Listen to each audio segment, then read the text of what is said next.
I'll tell you, after years of developing relationships with the very, very best CPAs, the ones that represent the strongest demographic, that don't have an extra hour of business in their book, the ones that are not interested in your referrals, this referral model, and they're definitely not interested in giving you any of their referrals, those, you want the secret to working with those? You solve the referral problem for them. And you're probably going, what referral problem? You identify the problem that they have with the referral business. You solve that for them. Because we know they don't have the answers. We know they're having to refer out. And we know they're not looking for it, right? We know. We just said that they're not looking for that. Everybody's looking for it with them, but they're not looking for it. You solve that problem for them. You identify and you solve it. You fix that one inefficiency in their already very successful practice. You take that one kink in their armor out. You do that for them. And the relationship you build on that foundation will change both of your lives. Both of your lives. You take that center of influence and you give him what he's always wanted. That's the secret to building successful relationships with CPAs as your client. That's the secret Google's not telling you about, that you won't find anywhere. And that's perfect client.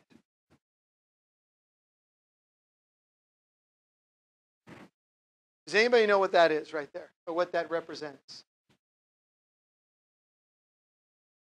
Good. And what's the next one? Money, but what's the S? There's an S. Pardon? Success. Trust plus value equals success. Look, it's one thing to know that you have to solve the problem. What are the nuts and bolts of it? How does that happen? How do I make a COI my client? That's the formula for not just any relationship, but a strategic relationship. Trust plus value equals success in dollars. Do you know that you can absolutely be involved in a relationship that has absolutely no benefit to either party? Anybody ever been there? Socially, business-wise, right? Is it not the most inefficient waste of time you've ever been involved in? Right? Well, I don't know how to fix or identify the social ones. There's probably someone else that could speak for that. But the business ones, and you definitely don't want me helping you there, but the business ones, okay, but business, here's what happens, especially with centers of influence. Why do we end up in valueless relationships with centers of influence? Why do we end up where there's no value whatsoever? Because we go out there and we lead with our solutions. Because everybody in this room and everybody I've ever spoke to wants to work with centers of influence. They want to work with, let's just use CPAs. They want to work with CPAs. What happens? They will take any living, breathing CPA that can fog a mirror. They won't figure out if he's the go-to guy. They don't care if he represents the right demographic. You're a CPA, I want you. Fine. And what are they going to do? How are they going to go get him? By throwing up all over him with their solutions. That's true. I mean, I can do this. I can do that. I've been here. I've been there. I can do this. We did that. We can fix blah, blah, blah, blah, blah. It's crazy. I know this because they expect it. You go have meetings with them, and I'll sit down with a CPA that was referred into us at lunch. What do you have? I don't have anything. Tell me what I have. Oh, I got a little cold. Other than that, I don't know what you're talking about. What do I have? We lead with our solutions. We throw it at them all day long. And you can't constantly just lead with solutions when you're trying to develop a relationship with that center of influence, with that CPA. If you do that, all he's ever going to see you as, at best, is a glorified referral source. And we already know they don't like that. We already know they're not interested in that. We already know they're dangerous. We already know that. So if you lead with your solutions and constantly do that, that's the best you can do. That's as good as it's ever going to get. Don't lead with your solution. How do we do that? I mean, why? Why do we lead with our solutions? Not just, I mean, is it really true? We want the center of influence, but what do we really want? What do we really want, Richard? Okay, freedom, but what do we want from the center of influence? What do we want that the CPA has? His clients, right? Do you think he knows that? Is like a secret? Should we let it out? He doesn't have a clue, right? Of course he knows that. We want his clients. That's the gig. Do you think he hasn't heard the solution pitch once, twice, maybe 1,000 times? You think he hasn't seen a guy in a blue suit and a red tie? That's why I'm going to work with you? Or a guy named Lombardi? That's nothing. Everybody has solutions. Everybody. Until you deliver those solutions within the content of a framework of a strategic relationship, he will only view those solutions as a way for you to make money and a way for him to put the relationship with his client at risk. That's it, I promise you. Unless you have a relationship, like I said earlier, I don't need to teach you how to do your business better. I just need you to do your business over here rather than over there. Deliver the solutions after the framework of the relationship's been built. That's the key. If you don't go that direction, if you don't do that, then you know what? It isn't trust plus value success. You know what it is for him? It's V minus T equals R. Value minus trust equals risk. That's how he sees it. Value minus trust equals risk. They see it that way. And yet everybody is out there, 7.3 million hits, trying to give all the value you can, because I want their clients, but I don't want to develop any trust.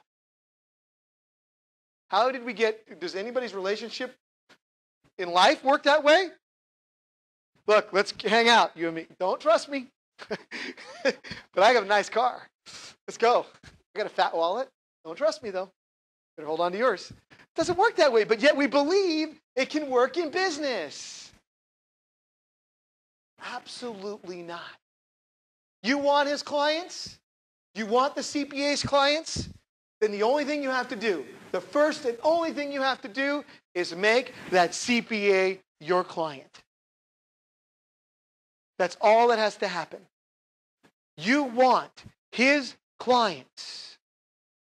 You make that center of influence yours. That's how you do it. You build trust. And trust starts right here, right now, with him. Understanding one simple fact. Your clients are yours. My only interest here is in making you mine. That's it. Simple. But they've never heard that before. Your clients are yours. The only reason we're here today is because I'm interested in potentially making you mine. Trust. Right there. Value? Here's your solutions. Bring them to the table now. It's in the solutions you have. It's in the services you can provide. It's on the ongoing support you can offer him. Not just solutions. It's all of that. What you can do, how well you can do it, and how efficient you can integrate your practice into his. Trust plus value equals success. At that point, you're becoming strategic. Now, people throw strategic around like it's just a phrase these days. Everybody wants to be strategic.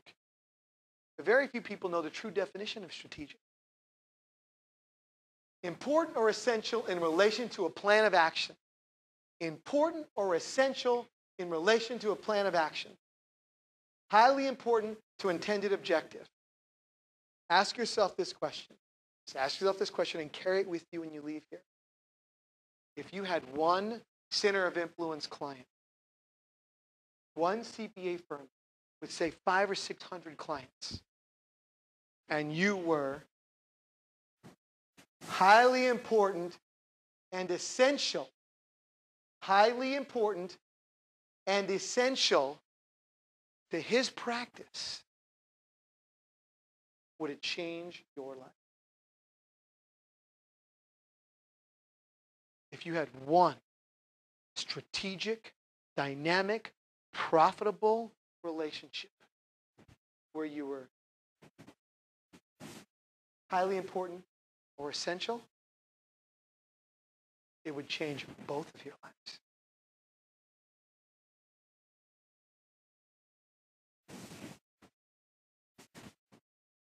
See, what's happened now is now that you've built this relationship, okay, it's become strategic.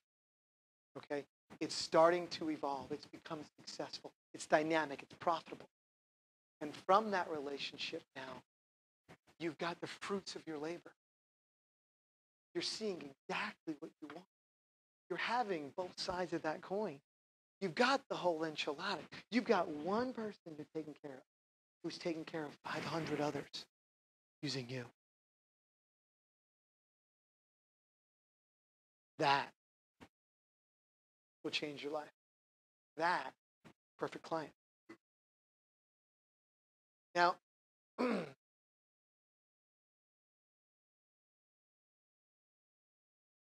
let me give you a takeaway. Take this home. Take this with you. Take this to your next meeting with your CPA.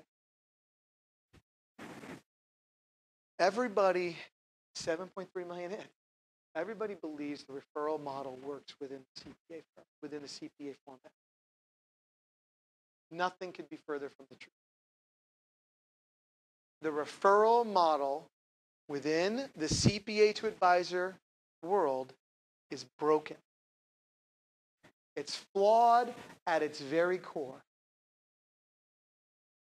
And if you paint this picture with a CPA that you sit down with, the next time you have lunch, breakfast, dinner, coffee with a CPA, and you paint this picture, I promise you that he will be this much closer, this much closer. He will be over on your side of the fence and waiting for your next move. Now, let me paint the picture for you. Let me give you an example. Joe CPA, Mr. CPA here has Joe Client. He's a proactive CPA. I know that's kind of an oxymoron, but he's a proactive CPA. And he says to the client, I've recognized we have a problem with your fact pattern, and this is the solution you need. Joe, client, says, wonderful. I'm going to refer you out to Bill over there in insurance. My buddy Bill can handle it. Bill's got it. So Joe, client, this is the model. This is the CPA model they live with every day that tears them up inside. This is what you need to understand. This is what's killing them. Now their client who trusts them most, the client that believes in Mr. CPA beyond anything else, is being sent to a perfect stranger he doesn't know. He goes, all right, I'll go because I trust you, but I don't know them. He goes over there. It's uncomfortable. He doesn't know the guy, but he trusts his go-to guy. Goes over there. Bill and insurance solves the problem. CPA is like, whew. Because the CPA really, what he's worrying about is one thing, preserving the integrity of the relationship with his very best client. So he sends him over to Bill in insurance. Bill's probably good at insurance, but what's Bill really great at? Preserving the integrity of the relationship. So Bill's over there. Bill solves the problem. Joe client's happy. The relationship's intact. Joe client goes to the country club, plays a round of golf. It's done. He's with his buddies. He's got two foursomes of other affluent, successful business owners. They run in packs. Trust me. They're done. They're in the 19th hole. They had a great game of golf. They're having cocktails. They're talking golf. They're talking girls. They're talking whatever. Weather, sports. Ultimately, the conversation always churns to business because that's what these guys are about. Powerful guy. Turns to business. And then Joe client says, guys, dude, I was going to pay millions in taxes. My CPA sent me over to this guy, Bill. He put in this insurance program. I'm going to be paying a fraction in taxes that I was going to be paying. I can't believe it. I was up here, now I'm paying this. He put in this program, I'm going to have this retirement, I'm going to have this. He's going to save me in taxes. I can't believe all it. It's amazing. And the other guys are going to go, yeah, I'm paying those kind of taxes too. Wow, really? He did that. Could he do that for me? I'm sure he could. What's Bill's number? Can you get me in touch with Bill?